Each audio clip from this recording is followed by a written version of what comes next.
মক্কায় একটি পাহাড়কে অনেকেই জিন পাহাড় নামে চিনে। এলাকার কাছাকাছি এক সময় এক দল মহানবী সাল্লাল্লাহু আলাইহি সাল্লামের কোরআন তেলাওয়াত শুনে মুগ্ধ হয়েছিল এবং আল্লাহর বাণীতে ঈমান আনে। থেকে অনেক অলৌকিক জিনিস এখানে দেখা যায়, যেমন মূলত হচ্ছে আপনি যদি এখানে গাড়ি একদম স্টার্ট বন্ধ করে রাখেন বা কোনো ব্রেক বা কোনো কিছুতে না দিয়ে রাখেন, আপনার গাড়ি অটোমেটিকলি পিছনের দিকে যাবে। যে গাড়ি তা না, যে কোনো জিনিস পিছনের দিকে এটা টানে। এটার কারণটা কি এখন পর্যন্ত এটা জানা যায়নি, কিন্তু পৃথিবীতে সকল অদৃশ্য জিনিসের মালিকও কিন্তু মহান আল্লাহ তাআলা। পাহাড়কে এখন একটা পর্যটকের কেন্দ্রের মতন করা হয়েছে। এখানে বিভিন্ন রাইড আছে, ঘোড়া, গাধা, তারপরে বিভিন্ন কার রাইডও আছে। পাহাড়ে মরুভূমিতে কিন্তু আপনার থাকার ব্যবস্থা আছে। আমি বিভিন্ন সৈনিকদেরকে দেখেছি যে তাঁবু বিছিয়ে তারা থাকার চেষ্টা করছিল, আর অনেকেই দেখলাম যে এখানে নাইট স্টে করার জন্য সেরকম ব্যবস্থাও করে রেখেছে। এই না তাদের মনে কিভাবে এত সাহস আসে, কিন্তু আমার তো এখানে যাওয়ার পরেই ভয় লাগছিল। বিভিন্ন রাইডে চড়ার সাথে সাথে ওইখানে কিছু অ্যাস্থেটিক পিকচার তোলার জন্য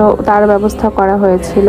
আর এই পাগড়িটা, মানে এটাকে সুমাক বলা হয়, এটা বাঁধার জন্য কিন্তু ওইখানে অনেক ধরনের সুমাকও ছিল। সুমাকটা বাঁধার জন্য আপনাকে 5 রিয়াল পেমেন্ট করতে হবে। আর যদি অ্যাস্থেটিক পিকচারগুলো তোলেন সেটার জন্য আলাদা, পিকচারের জন্য বা সেখানে ছবি তোলার জন্য আপনাকে আলাদা পেমেন্ট করতে হবে। উঠের পিঠে উঠার জন্য কিন্তু আপনার আলাদা আলাদা পেমেন্ট করতে হবে। এটা পেমেন্ট করতে সেটা আমার মনে নেই। ভাইরাল মিররটা তো সবাই চেনে, এটা খুব ফেমাস একটা মিরর। এর থেকেও বড় মিরর কিন্তু অন্যান্য জায়গাও আছে। জিন পাহাড়ে অলৌকিক জিনিস, যেটা আপনি যে কোনো জিনিস দিয়ে ট্রাই করবেন, দেখতে ভালোই লাগবে, ইন্টারেস্ট লাগবে। আর আগে আমরা সেখান থেকে চলে আসার চেষ্টা করছিলাম, আমরা না শুধু, আরো অনেকেই সেখান থেকে চলে যাচ্ছিল।